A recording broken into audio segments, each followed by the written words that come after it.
Hello friends, welcome back to my channel.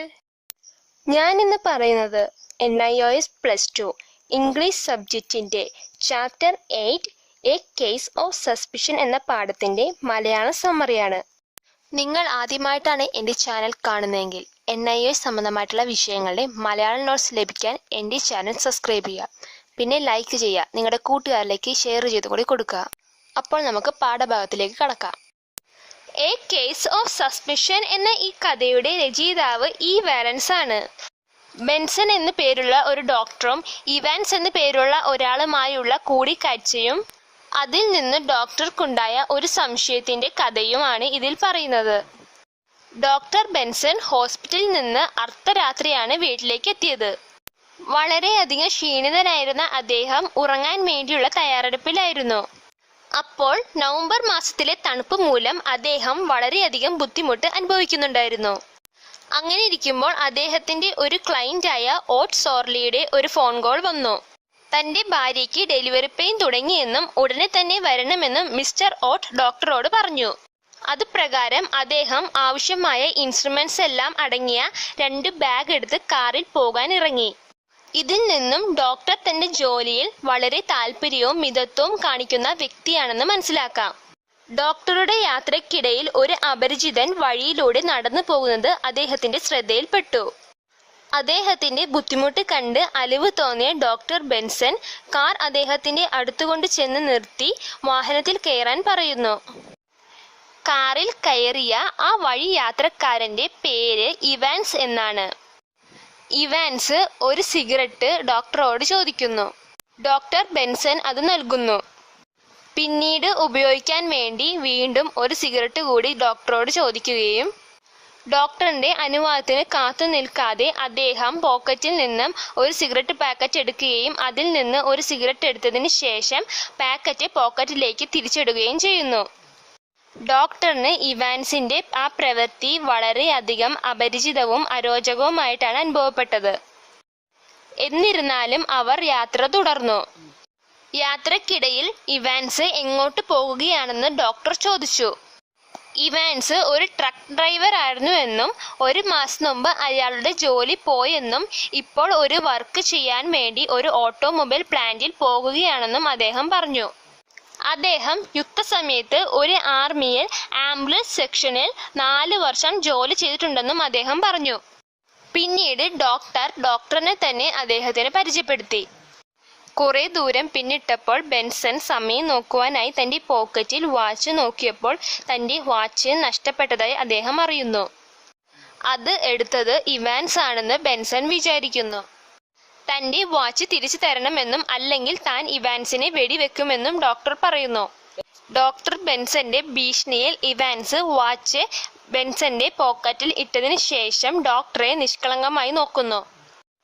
എന്നാൽ doctor Benson ആകട്ടെ ഇവാൻസിനെ വാഹനത്തിന് വെളിയിലാക്കി പരുഷമായ വാക്കുകൾ പറഞ്ഞ് വാഹനം ഓടിച്ചു പോകുന്നു.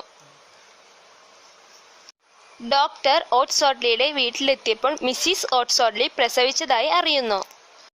ഡോക്ടർ ബെൻസൺ തനിക്ക് വഴിയിൽ വെച്ചുണ്ടായ സംഭവങ്ങളെ ഓട്സിന് വളരെ അഭിമാനത്തോടെ വിവരിച്ചു കൊടുക്കുന്നു. സംഭവങ്ങളെല്ലാം വിവരിച്ച ശേഷം കുഞ്ഞ് ഏത് സമയത്താണ് ജനിച്ചതെന്ന് നോക്കുവാനായി ഡോക്ടർ ബെൻസൺ വാച്ച് തന്റെ പോക്കറ്റിൽ നോക്കുന്നു. അപ്പോഴാണ് തനിക്ക് പറ്റിയ അബദ്ധം ഡോക്ടർ തിരിച്ചറിയുന്നത്. പോക്കറ്റിൽ നിന്ന് എടുത്തത് പൊട്ടിപ്പൊളിഞ്ഞ ഇവാൻസിന്റെ വാച്ചായിരുന്നു. ഡോക്ടറിന്റെ ഭീഷണി ഭയന്ന് ഇവാൻസ് തന്റെ വാച്ചാണ് ഡോക്ടറുടെ പോക്കറ്റിൽ ഇട്ടത്. അതിൽ ഇവാൻസിന്റെ പേര് വിവരങ്ങൾ ലിഖിതപ്പെടുത്തിയിരുന്നു. ഡോക്ടർ തന്റെ വാച്ച് വീട്ടിൽ നിന്ന് എടുത്തില്ലെന്ന് അപ്പോഴാണ് ചിന്തിച്ചത്. ഇത്ര മാത്രമാണ് ഈ പാഠത്തിന്റെ മലയാളം സമ്മറി. ഇനി ഈ പാഠഭാഗത്തിന്റെ ഇംഗ്ലീഷ് സമ്മറി പറയാം. A case of suspicion is written by Wallace. In this story he picturizes the story of a Dr. Benson and a man Evans who stealing his watch. The doctor came from hospital at midnight in his house. It was a windy and cold night, so he felt very tired and sat upon his bed. At that time, he received a call from one of his clients, Mr. Otsodley.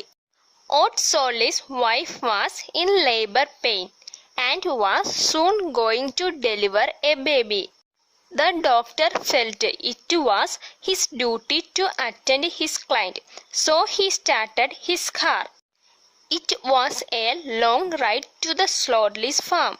On his way, he met a stranger who was walking with some difficulty. He drove his car next to him and he offered a lift. He got into the car and told to the doctor that he was in the way to Detroit. Then the stranger asked him for a cigarette. The doctor gave him one. Then the stranger asked for another one for later use.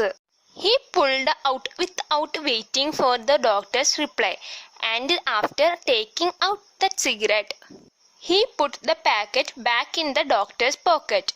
The doctor was rather surprised and irritated with the stranger's behavior. A few minutes later, doctor asked about him. The stranger gave his name as Evans. The last days he was a truck driver, but he had lost his job a month ago. He was on his way to look for work in one of the automobile plants. He had served in the army and was worked in the ambulance section for 4 years near the Italian front. Then the doctor introduced himself and told him that he was on his way to look at his client. After some time, the doctor wanted to look at the time. So he put his hand to pull out his watch. He dug his hand deep into the pocket, but he could not find it. He concluded that the stranger had taken it. Then he pushed the nose of the gun and told Evans to put that watch in his pocket before he lets his gun go off. Suddenly, Evans put the watch into the doctor's pocket. The doctor angrily pushed out the stranger from the car and drove out. Dr. Benson reached at the Oates house, feeling a little proud, and told to Mr. Oates that someone tried to rob his watch, but he pushed his pistol into his side. Then he had to return his watch. Before the doctor reached at the Oates house, his wife delivered the child with a little difficulty, and there was no need on Dr. Benson's part. Suddenly he remembered that he had to know the time of delivery. Dr. Benson pulled his watch to see the time of child's birth and felt surprised. He picked up the watch and found a crack on it. That watch belonged to Evans himself and was not Dr. Benson's. In that watch, the inscription written about Evans' address in the year of 1943. ഇത്രമാത്രമാണ് ഇതിൻ്റെ English summary. നിങ്ങൾക്ക് NIOSൻ്റെ latest ആയിട്ടുള്ള ന്യൂസുകൾ പെട്ടെന്ന് അറിയാനും NIOS വിഷയങ്ങളുടെ important ആയിട്ടുള്ള പാഠങ്ങളുടെ Malayalam notes ലഭിക്കുവാനും എൻ്റെ ചാനൽ സബ്സ്ക്രൈബ് ചെയ്യുക. പിന്നെ ലൈക്ക് ചെയ്യുക. നിങ്ങളുടെ കൂട്ടുകാരിലേക്ക് ഈ വീഡിയോ ഷെയർ ചെയ്തും കൂടി കൊടുക്കുക.